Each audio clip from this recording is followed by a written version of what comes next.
दशकों बीत चुके थे सियालकोट की उस हवेली को आखिरी बार रोशन होते देखे।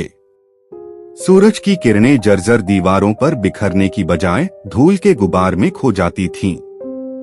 गांव वाले इस हवेली को गदर 3 बुलाते थे। एक ऐसा नाम जिसके साथ अनसुनी कहानी और अनदेखी सच्चाई जुड़ी थी। शेखर, एक युवा पत्रकार, जिंदगी की सच्चाई उजागर करने की जुनून में गदर 3 की तरफ खींचा चला आया।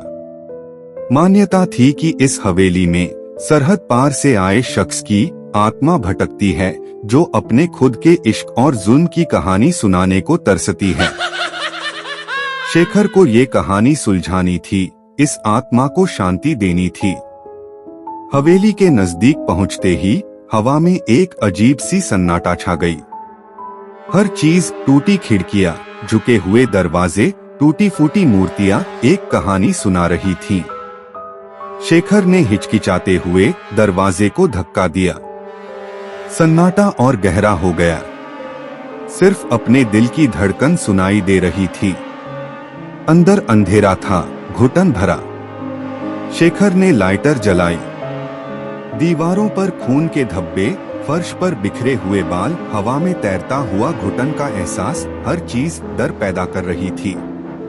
तभी एक कमरे से आहट आई, एक हवा की लहर सी, और एक आवाज गूंज उठी।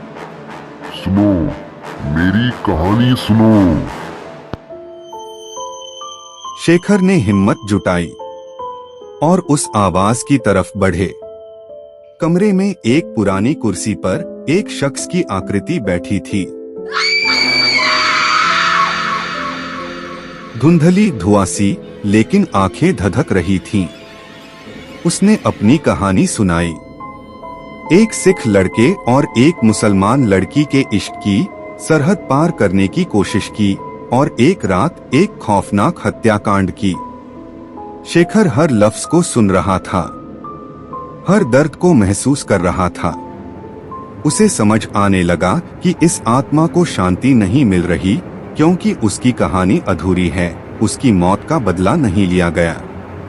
उसने वादा किया कि वो उसके दुश्मनों को बेनकाब करेगा, उसकी आत्मा को मुक्ति दिलाएगा। शेखर ने हवेली में छिपे हुए सबूतों को ढूंढना शुरू किया। उसने गांव वालों से बात की, पुरानी किताबों को खंगाला, और गदर 3 के वंशजों तक पहुंचने की कोशिश की। हर मोड़ पर खतरा था। हर रात भूतहा हंसमुख आवाज में उसे उन दुश्मनों के नाम की तरफ इशारा करती थी। आखिरकार शेखर को सच मिल गया। उसने सारा सबूत इकट्ठा कर लिया और सभी गांव वालों के सामने सच का पर्दाफाश किया। उस हत्याकांड के गुनाहगारों को बेनकाब किया गया। उनका खौफनाक राज खुलकर सामने आया। उस रात हवा में एक हलचल हुई। गदर 3 की खिड़कियां खुल गईं, मानो हवा भी इस मुक्ति का जश्न मना रही हो। और एक आवाज गूंज उठी, शुक्रिया, अब मैं शांत हूं। और फिर सन्नाटा छा गया, एक सुकून भरा सन्नाटा। शेखर ने गदर 3 की खिड़की से बाहर देखा। सूरज की रोशनी हवेली को एक नया रंग दे रही थी, मानो वो खौफनाक अतीत से मुक्त होकर एक नई शुरुआत कर रही हो। गांव वाले हवेली की तरफ देख रहे थे। उनके चेहरे पर डर की जगह उत्सुकता थी। शेखर के लिए ये एक जीत थी, सच्चाई की जीत। उसने हवा में एक गहरी सांस ली और हवेली को अलविदा कहा। उसके पास आगे बढ़ने का वक्त था, अपनी अगली कहानी ढूंढने का वक्त। शेखर एक प्रतिष्ठित पत्रकार बन चुका था। उसकी कहानियों ने जुल्म को उजागर किया, सच्चाई को सामने लाया।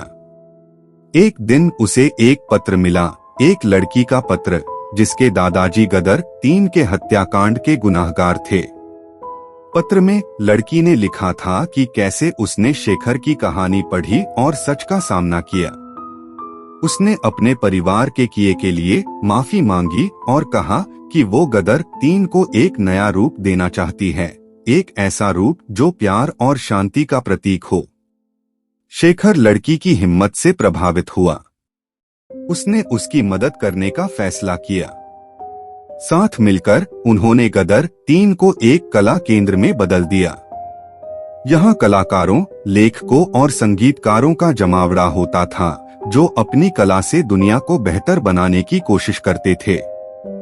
गदर 3, जो कभी खौफ का प्रतीक था, अब एक प्रेरणा का स्रोत बन गया। यह दर्शाता था कि कैसे सच्चाई और कला डर को हरा सकते हैं और एक बेहतर दुनिया का निर्माण कर सकते हैं। गदर 3 की कहानी हमें ये बताती है कि सच्चाई हमेशा सामने आती है, चाहे कितनी भी कोशिश क्यों न की जाए। यह दर्शाता है कि डर को हराने का एकमात्र तरीका उसका सामना करना है। और यह हमें सिखाता है कि कला और प्रेम ही दुनिया को बदलने की शक्ति है।